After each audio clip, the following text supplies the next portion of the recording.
नमस्कार। आप सुन रहे हैं द माइथोलॉजी रेडियो और आज के इस पॉडकास्ट में किस्सा भगवान विष्णु और माता पार्वती का। भगवान विष्णु और माता पार्वती का एक खास रिश्ता है और वो है भाई बहन का रिश्ता।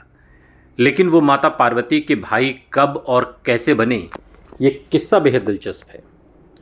एक पौराणिक कथा के अनुसार एक बार दैत्य ताड़कासुर का आतंक ऐसा बढ़ गया कि स्वयं विष्णु जी भी उनसे इस संसार की सुरक्षा नहीं कर पा रहे थे। ताड़कासुर का वध शिव और शक्ति की संतान द्वारा ही संभव था और सभी चाहते थे कि जल्द से जल्द माता पार्वती का विवाह महादेव के साथ संपन्न हो। लेकिन उसी दौरान भगवान शिव संसार के कोलाहल से दूर समाधि में रहने का निर्णय ले चुके थे। देवता इस बात से डर गए कि अगर भगवान शिव समाधि में चले गए तो उनका विवाह माता पार्वती से कैसे होगा। इधर दूसरी ओर माता पार्वती बिल्व के वृक्ष के पत्तों का सेवन करते हुए महादेव को पाने के लिए तपस्या कर रही थीं। लेकिन इसी तप के दौरान माता पार्वती को शिवलिंग बनाकर महादेव की आराधना करनी थी, पर राज्य में शिवलिंग मौजूद न होने के कारण उन्हें कोई उपाय नहीं सूझ रहा था। माता पार्वती को परेशान देख नारद मुनि माता पार्वती के पास आए और उनसे परेशानी का कारण पूछा।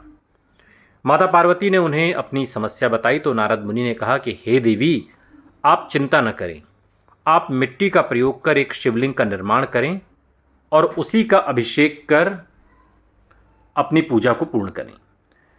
नारद ये कहकर वहां से चले गए। माता पार्वती ने कभी भी शिवलिंग बनाया नहीं था, इसलिए वो सूखी मिट्टी से बार बार शिवलिंग बनाने का प्रयास कर रही थी, लेकिन उन्हें सफलता नहीं मिली। पार्वती जी की तपस्या पूरी होनी आवश्यक थी, इसलिए उनकी मदद के लिए भगवान विष्णु ने एक ब्राह्मण का रूप धारण किया और पार्वती जी की सहायता के लिए उस स्थान पर पहुंच गए। उन्होंने माता पार्वती से कहा कि वो उनकी शिवलिंग बनाने में मदद करना चाहते हैं। जब भगवान विष्णु माता पार्वती की मदद से शिवलिंग बनाने में मदद कर रहे थे तो उसी दौरान माता पार्वती ने भगवान विष्णु को भाई कहकर संबोधित किया और कहते हैं कि भगवान विष्णु ने ही महादेव को विवाह के लिए राजी भी किया था। एक और पौराणिक कथा मिलती है जब भगवान शिव ने माता पार्वती से केदारनाथ के रास्ते में पड़ने वाले गुप्त काशी में विवाह करने की इच्छा जताई। शिव शक्ति के इस विवाह में भगवान विष्णु ने माता पार्वती के भाई के रूप में सभी रीति रिवाजों को निभाया। ये विवाह ब्रह्मा जी ने पुरोहित के रूप में पूरा कराया और सभी संतों और मुनियों ने भी इस विवाह में हिस्सा लिया।